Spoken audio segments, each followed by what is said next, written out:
வருவான் இப்போ. நீ ஒண்ணுமே செய்ய வேண்டாம்பா. நீ பேசவே வேணாம். நீ அமைதியா இரு. அதுவே பாடம் தான். நான் அததான் சொல்றேன். யாருக்கும் நீ குறி சொல்லாத. யாருக்கும் வழிகாட்டாத. நீ அமைதியா இருக்க பார்த்தோன்னே அவன் உணர்ந்துக்குவான். அடக்கம் அமரர்கள் வைக்கும். அதுதான் பெரிய ஞானம். மௌனம் தான் பெரிய ஞானம். குருவிடமிருந்து பெற வேண்டியது என்னது? ஞான பூட்டு இல்லையா? மௌனம் பூட்டு. நீ அதை விட்டு அதை பேசி இதை பேசி எந்த யூஸ்? வளவளன்னு பேசி மணிக்கணக்க பேச வேண்டியதுதான். புரிய வைக்கிறதுக்காக ஒரு விளக்கம் சொல்றது, அவங்க அறிவை தொடர்றதுக்கு சொல்றதுங்கிறது கரெக்ட். மற்றபடி பேசப்படுவது, ஏமாற்றுவது, இதேதான் அவரும் பண்ணார். புட்டபர்த்தி சாய்பாபா இறந்த பிறகுதான் தெரிஞ்சது. எதுக்கு? நிறைய நல்லது பண்ணார். நான் அவரை குறை சொல்ல விரும்பவில்லை. ஆனா அந்த வாழ்க்கையை ஏன்னா மக்களை கவரணுங்கிற என்ன கவர்ந்து என்ன பண்ணாங்க? சாகாம இருந்துட்டாரா? என்ன கொண்டு போனார்? சம்பாதிச்சேன் எவனோ சாப்பிட்றான், அவரை சாப்பிட்டாரு. அவர் கர்மா முடிச்சுட்டு அவர் போயிட்டார். என்ன பாடத்தை கொடுத்தார்? யோசிச்சு பாருங்க. வழிபாட்டு முறை தான் கொடுத்தார். பக்தி முறையை தான் வச்சுட்டு போனார். அதை வச்சு கொஞ்சம் பேர் பொழைச்சிட்டு இருக்காங்க. பட் சமூகத்துல மாற்றத்தையோ எழுச்சியோ மனிதனை இறையோட சேர்வதற்குள்ள வழிமுறைகளையும் இவங்க காட்டல. நமக்கு வேண்டியது அதுதான் வேணும். மாற்றம் வேண்டும். மனிதனை தெய்வ சக்தியாக மாற்றணும். இதை மாதிரி பொய்யை சொல்லி அதை காட்டி ஏமாத்தினா இப்ப அவர் நின்னாரு, வேட்டியில இருந்து எல்லாம் விழுந்துட்டு ஷாக் ஆயிட்டாரு. அப்புறம் உட்காருங்க உட்கார்ந்தாரு. எப்படி இது தெரிஞ்சதுன்னாரு. எப்படி இது தெரிஞ்சதுன்னு ஒன்னா ஹீரோ சொன்னார். அவருக்கு தெரியுங்க, அவர் தியானம் எல்லாம் பண்ணுவாரு. ஆனா எல்லாம் எங்களுக்கு சொல்லி தர சொல்ல மாட்டாரு. ஏதாவது சொன்னா கரெக்டா இருக்கும். அதனாலதான் நான் வரும்போது அவரையும் அழைச்சிட்டு வந்தேன். அப்படியே என்ன பார்த்தார். நான் சொன்னேன், உங்க வாழ்க்கையே உங்களால மாற்ற முடியாத போது நம்ம எப்படி அடுத்தவங்க வாழ்க்கையை மாற்ற முடியும்? கொஞ்சம் யோசிங்க. யார் வாழ்க்கையை யாரும் மாற்ற முடியாது. நம்ம வாழ்க்கையில நம்ம என்ன பண்ணிக்கலாம்னா காத்து பிடிக்க முடியும். அலற மாட்டோம், ஓட மாட்டோம் இல்லையா? இதுதான் நடக்கணும், வரட்டும்னு ஏத்துக்கொள்வோம்.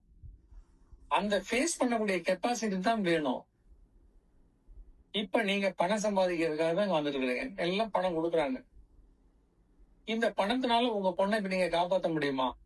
ஏன்னா ஒரு என்ன சொல்றீங்கடா, மலேசியால தான் வீடு, மாநில இருக்கு உங்க வீடு. உங்க பொண்ணு கை இந்த முழங்காலுக்கு முழங்கை இருக்கு இல்லையா, அது கிடையாது, ஒரு கை உங்க வீட்டுல இருக்குன்னு திருமணம் ஆகாம இருக்கும். உண்மைதானா? எப்படி இருக்கும் அவருக்கு? நடந்ததை நடக்கிறதே சொல்லும். சொன்னா அதுக்கு ஒரு வழிகாட்டும் இல்லையா? சும்மா நான் பெருசுன்னு சொல்றதுக்கு என்ன, அந்த பெருமை எல்லாம் நமக்கு தேவையில்லை, தற்பெருமை. இது ஞானத்துல ஆகாது. ஆனா உலகத்துல இதான் பெருசா நினைச்சிட்டு இருக்கேன். 100 விழுக்காடு மனிதர்களும் என்ன பண்றாங்கன்னா, ஒரு மயக்கத்தையும் ஒரு ஏமாற்றுத்தனத்தையும் ஒரு போலித்தனத்தையும் தான் எதிர்பார்க்கிறாங்களே தவிர அறிவுக்குள்ள விஷயங்களை, நிஜமான விஷயங்களை, இயல்பான விஷயங்களை யாரும் எதிர்பார்க்கல. அப்போ இந்த பொய்யான விஷயம் மீண்டும் மீண்டும் பொய்யை பெருக்கிக் கொண்டே இருக்கும். நான் அதான் சொல்லிருப்பேன், உண்மை ஒன்று, பொய் தான் பல மடங்கு. ஒரு பொய் போட்டா 10 பொய் அது மாறும். ஆனா ஒரு உண்மையை போட்டா 100 ஆண்டு இல்ல, 1000 ஆண்டு இல்ல, கோடி ஜென்மங்கள் ஆனாலும் அந்த ஒன்று ஒன்றாகத்தான் இருக்கும். அதென்ன நிரந்தரம். அப்ப இறைதான். இறையில மாற்றமே கிடையாது. அன்னைக்கு எப்படி இருந்தா அப்படித்தான் இருக்கு. ஆனா மத்ததெல்லாம் பொய்ல பாத்தீங்கன்னா ஏகப்பட்ட மாற்றங்களும், ஏகப்பட்ட மாற்றம் ஞாபகம் இல்லை. அப்ப நம்ம எதை நோக்கி போனோம்னா, பப்ளிக் என்ன எதிர்பார்க்கறாங்கன்னா, ஆசை பாசத்துக்கு இல்லையா, இப்ப வாழ்ற வாழ்க்கைக்கு தான் எதிர்பார்க்கிறாங்களே தவிர நிரந்தரமான விஷயங்களை எதிர்பார்க்கல. நமக்கு வேண்டியது நிரந்தரம். ஏன்னா நம்ம நிரந்தரத்தை அடையணும்னா நிரந்தரத்தை பத்தி நமக்கு தெரியணும். அப்ப மற்றவங்க நம்மள சீண்டி பார்த்தாலோ இழுத்து பார்த்தாலோ யாருக்கும் நம்ம மாட்டக்கூடாது. ஒரு முடிவு, அதுதான் நம்ம நம்பிக்கைன்னு சொல்லியிருப்பேன். ஸ்டார்டிங்ல ஞானத்துக்கு என்ன வேணும்? நம்பிக்கை வேணும். இப்ப இதுல அந்த தடுமாறக்கூடாதுன்னு சொல்றேன். கட்டுப்பாடு. நம்பிக்கைங்கிறது குருட்ட வைக்கிறது. மற்றவர்கிட்ட நீங்க எப்படி இருக்கணும்னா, நம்பிக்கை வைக்க கூடாது, தடுமாற்றம் இன்றி இருக்க வேண்டும். நம்பிக்கை குருவோடு நிற்கிறணும். அப்பா சொல்றாரு, அம்மா சொல்றாரு, நண்பர்கள் சொல்றாரு, வெளியூர்ல உள்ள நண்பர்கள் எல்லாம் சொல்றாங்கன்னா அவங்கள்ட்ட நம்பிக்கை இல்ல.